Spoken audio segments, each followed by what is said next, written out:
ہم محنت کر رہے ہیں، لاشیں اٹھا رہے ہیں، دریاؤں میں کھڑے ہیں، ہم صحراؤں میں بیٹھے ہیں، ہم محنت کر رہے ہیں. اب ہم سے لوگ پوچھتے ہیں کہ بھائی آپ کی کسی جی ایچ کیو سے دوستی ہے؟ آپ پاگل ہو؟ آپ جی ایچ کیو سے دوستی ہے تو آپ آ سکتے ہو، ورنہ یہاں آپ کی جو عوامی خدمات ہے وہ نہیں ہو سکتی. یہ لوگ اب عام آدمی بھی ہمیں چراوا بھی کہتا ہے. میں کہ ہم تو یار عام غریب لوگ ہیں، ہم تو غریبوں کے جوتے اٹھا سکتے ہیں، ہم کسی جنرل کے جوتے نہیں اٹھا سکتے. وہ بڑے جوتے ہیں، وہ بڑے لوگ جوتے اٹھا سکتے ہیں. جمشید دستی کیا کر سکتا ہے؟ آج آپ نے سیاست کو تباہ کر کے رکھ دیا. آج وہ پیپلز پارٹی، وہ بھٹو کا نظریہ تھا، آج آصف زرداری اسٹیبلشمنٹ کے آگے لیٹا ہوا ہے. آج پاکستان میں بھی ایک فرعونی راج ہے، غنڈہ راج ہے، اور اس غنڈہ گردی کے آگے کسی میں اخلاق کی جرت نہیں ہے. حقیقتاً آپ دیکھیں میڈیا، ہمارا نہ میڈیا آزاد ہے، نہ ہم بحیثیت قوم آزاد ہیں. جو ایک دروازے تھے اٹھ کے کھڑے ہو کے کہہ دیں ہم سب نے یس کرنا ہے، ہاں جی یہ کرنا ہے. آپ نے آصف زرداری پہ 7 سال جیل میں رکھا. دنیا کا بدنام زمانہ، دنیا کی کرپشن، دنیا کی لوٹ مار، دنیا کا لٹیرا سرے میل، وہ ساری گینگ. آصف زرداری اتنا بڑا لٹیرا، 7 سال کا مجرم 7 سال بعد رہا ہوتا ہے، وہ صدر پاکستان بنتا ہے.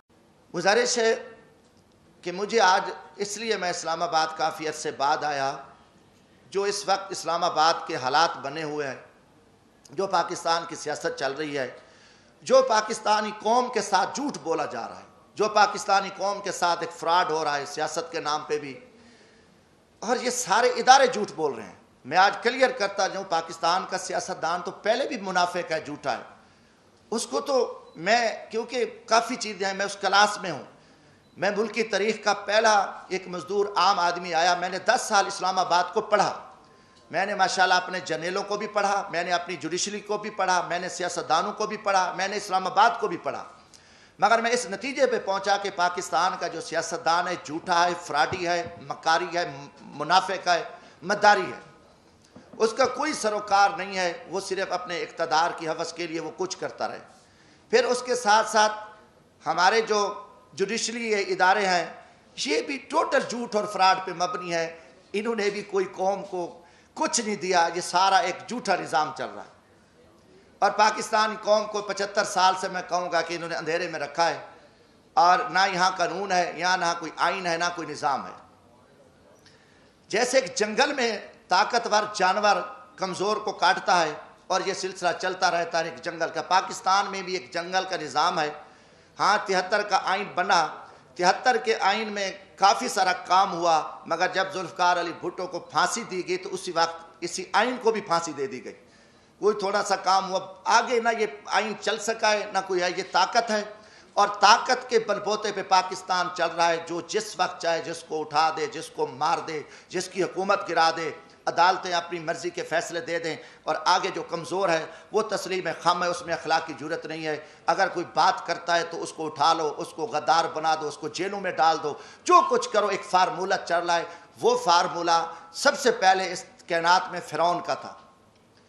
فرعون بہت بڑا ایک تاریخ کا ظالم اور ایک طاقتور انسان گزرا، جس نے 70,000 جو بچے تھے ان کو ذبح کیا، 6,000 جو عورتیں تھیں عورتیں ان کے حمل گرائے، اور جب وہ غرق ہوا تو 16 لاکھ کا لشکر تھا اس وقت، 16 لاکھ کے لشکر کے سمیت وہ غرق ہوا، اور فرعون کا بھی نظام نہیں چل سکا، اس کا بھی تکبر ٹوٹا. آج پاکستان میں بھی ایک فرعونی راج ہے، غنڈہ راج ہے، اور اس غنڈہ گردی کے آگے کسی میں اخلاق کی جرت نہیں ہے. حقیقتاً آپ دیکھیں میڈیا، ہمارا نہ میڈیا آزاد ہے، نہ ہم بحیثیت قوم آزاد ہیں. جو ایک دروازے تھے اٹھ کے کھڑے ہو کے کہہ دیں ہم سب نے یس کرنا ہے، ہاں جی یہ کرنا ہے. پہلا سوال ہے کہ اب یہ چوروں اور ڈاکوں کی کوئی ہمیں تفریق تک کو پتہ چلے کہ اس ملک میں چور اور ڈاکو اور شریف آدمی، اچھے اور برے کی تمیز کا آج تک ہمیں نہیں پتہ چل سکا. جب یہ پچھلے دنوں 2017 سے یہ شروع کام ہو گیا تھا، 16 سے ہی بلکہ نواز شریف صاحب کے خلاف، تو میں نے قومی اسمبلی میں یہ بات کی تھی. میں نے کہا بات ہے کہ یہ وہی نواز شریف ہے جس کو آپ نے پہلے جنرل پرویز مشرف کا طیارہ گرا رہا تھا، اور ایک بہت بڑا قومی مجرم، بہت بڑا لٹیرا، بہت بڑا ایک دہشت گرد آپ نے بنا کے قوم کے سامنے پیش کیا، اور اس نواز شریف کو آپ نے جیل میں ڈالا، سزائیں دیں، آخر اس کے ساتھ مکمکا کیا، اس کو این آر او دیا، اور 10 سال کے لیے وہ چلا گیا. 10 سال بعد وہی شخص، وہی دہشت گرد، وہی جو آرمی چیف کا طیارہ گرانے والا، وہ قومی مجرم، وہ آ کے ملک کا وزیر اعظم بنا. آپ نے آصف زرداری پہ 7 سال جیل میں رکھا، دنیا کا بدنام زمانہ، دنیا کی کرپشن، دنیا کی لوٹ مار، دنیا کا لٹیرا سرے میل، وہ ساری گینگ آصف زرداری اتنا بڑا لٹیرا، 7 سال کا مجرم 7 سال بعد رہا ہوتا ہے، وہ صدر پاکستان بنتا ہے۔ اس کے بعد پھر یہ فارمولا کہ نواز شریف نے وہ میمو گیٹس ہوں، وہ ڈان لیکس ہوں، ملک دشمن، اس نے مودی کے ساتھ دوستی لگائی، اس نے افواج پاکستان کے خلاف سازش کی، اس نے جندال کے ساتھ بیٹھ کے افغانستان میں سکریپ کا سودا کیا، راستے میں اس کی گاڑیاں بارڈر پہ پکڑی گئیں، ان کو بڑا کچھ کیا، اور اس کے بھائی کے اوپر شہباز شریف، اس کی بیٹی، ان کے بھتیجے، سب قومی مجرم ڈکلیئر ہوئے، جنہوں نے اساس اداروں کے قومی راز امریکن کو دیے، مودی کو دیے، ان کی نواسی کی شادی میں اس نے شرکت کی، اس کو اور اربوں کا وہ مجرم ہے۔ اب اس کو آپ پکڑ لیتے ہیں، اچانک وہ مجرم، اس کی سپریم کورٹ بیٹھتی ہے، سزائیں ہو جاتی ہیں، نااہل ہو جاتے ہیں، وہ بیمار ہوتا ہے، اس کو ماضی کی طرح بھگا دیتے ہو۔ اب ان کے پورے وزیر مشیر آپ دیکھیں گے، شہباز شریف ضمانت پہ، وزیر داخلہ جو رانا ثناء اللہ صاحب ہے، اس کو کس نے پکڑا؟ ANF نے، اینٹی نارکو ٹیکس نے اس کو فوجیوں نے پکڑا، اس کے اوپر 15 کلو ہیروین کی FIR، وہ ضمانت پہ ہے، وہ وزیر داخلہ ہے۔ یہ سارے پکڑے گئے، مجرم تھے، مجرموں کے بعد آپ دیکھیں 3.5 سال بعد یہ سارے مجرم پاک ہو گئے، ساری چیزیں ختم ہو گئیں، اچانک مکمکا ہوتا ہے، اچانک سودے بازی ہوتی ہے، اچانک عدم اعتماد آ جاتا ہے، اور وہ سارے چور لٹیرے جو افواج پاکستان کے خلاف گالیاں دینے والے، قومی راز دینے والے، پاکستان کو لوٹنے والے، وہ گینگز آ کے وہ وزیر اعظم بھی بن جاتا ہے شہباز شریف، اس کی پوری ٹیم بھی آ جاتی ہے، اب نواز شریف بھی پاک ہے۔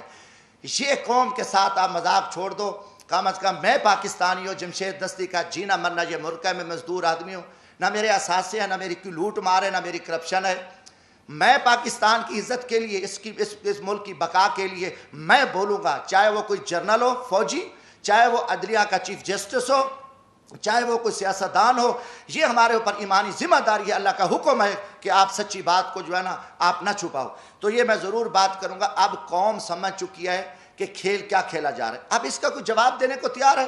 جب آپ کال ان کو چور ڈاکو کہہ رہے تھے، آج ان کی وضاحتیں کر رہے ہو، وہی جسٹس جو آج ماشاءاللہ ہمارے چیف جسٹس عمر عطا بندیال صاحب کل انہی بینچوں میں ان کو سزائیں دے رہے تھے، انہی کو مجرم ڈکلیئر کر رہے تھے، انہی کے اوپر حکم چل رہے تھے، آج وہی چیف جسٹس رات کو بیٹھتے ہیں اور ان کو پاک کر کے کلیئر کر کے اور سارا کچھ کر کے کہتے ہیں جی صاف ہے۔ اب یہ چیز نہیں چلے گی۔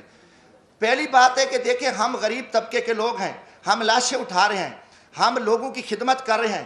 میں وہاں بھیک مانگ کے غریب مزدوروں کے بچوں کے لیے، جہاں عورتوں کو ذبح کیا جاتا تھا، جہاں جگیرداروں کے ڈیرے پہ غریبوں پہ کتے چھوڑے جاتے تھے، وہاں ایک میں شخص نے جدوجہد کر کے ہم محنت کر رہے ہیں، لاشیں اٹھا رہے ہیں، دریاؤں میں کھڑے ہیں، ہم صحراؤں میں بیٹھے ہیں، ہم محنت کر رہے ہیں۔ اب ہم سے لوگ پوچھتے ہیں کہ بھائی آپ کی کسی GHQ سے دوستی ہے؟ آپ پاگل ہو؟ آپ GHQ سے دوستی ہے تو آپ آ سکتے ہو، ورنہ یہاں آپ کی جو عوامی خدمات ہے وہ نہیں ہو سکتی۔ یہ لوگ اب عام آدمی بھی ہمیں چراوا بھی کہتا ہے، میں کہ بھی ہم تو یار عام غریب لوگ ہیں، ہم تو غریبوں کے جوتے اٹھا سکتے ہیں، ہم کسی جنرل کے جوتے نہیں اٹھا سکتے، وہ بڑے جوتے ہیں، وہ بڑے لوگ جوتے اٹھا سکتے ہیں، جمشید دستی کیا کر سکتا ہے؟ آج آپ نے سیاست کو تباہ کر کے رکھ دیا۔ آج وہ پیپلز پارٹی، وہ بھٹو کا نظریہ تھا، آج آصف زرداری اسٹیبلشمنٹ کے آگے لیٹا ہوا ہے۔ آپ نے ایک دروازہ کھولا ہے اور سیاستدانوں کو آپ کتے کی طرح خیرات ڈالتے ہو، اور وہ ارد گرد یہاں پھر رہے ہیں، عوام مر رہی ہے، لوگ ذلیل ہیں۔ اسلام آباد میں ایک تماشا لگا ہوا ہے، آپ نے نہ رمضان شریف کا کوئی تقدس کا خیال کیا، نہ آپ کو اب کی عزت ہے۔ آپ ایک اقتدار کے ہوس کے پجاری ہیں، آپ ایک فرعونیت میں بیٹھ کے آپ پورے نظام کو تہس نہس کر دو، اٹھا دو، مار دو، جو کچھ کر دو، کوئی آپ کے سامنے بات نہیں کہا۔ ہم بولیں گے، ہم ضرور بولیں گے، ہم نہ کسی جنرل کے سے ڈرتے ہیں، نہ میں کسی سپریم کورٹ سے ڈرتا ہوں، میں اللہ کی ذات سے ڈرتا ہوں۔ ہم انشاءاللہ اس ملک کی بقا کے جہاں بھی ہمیں موقع ملا، آج بھی میرا دل زخمی تھا، کافی دنوں سے ایک جھوٹ چل رہا ہے، میڈیا کو بھی پہ بھی ایک تماشا لگا ہوا ہے۔ وہی کتنے لوگ میڈیا کے تھے جو کل کیا تھے، آج بیچارے کہاں کھڑے ہیں، کس مجبوری کے تحت کھڑے ہیں، کیا کیا معاملات ہیں، مگر قوم سمجھ چکی ہے، قوم جان چکی ہے۔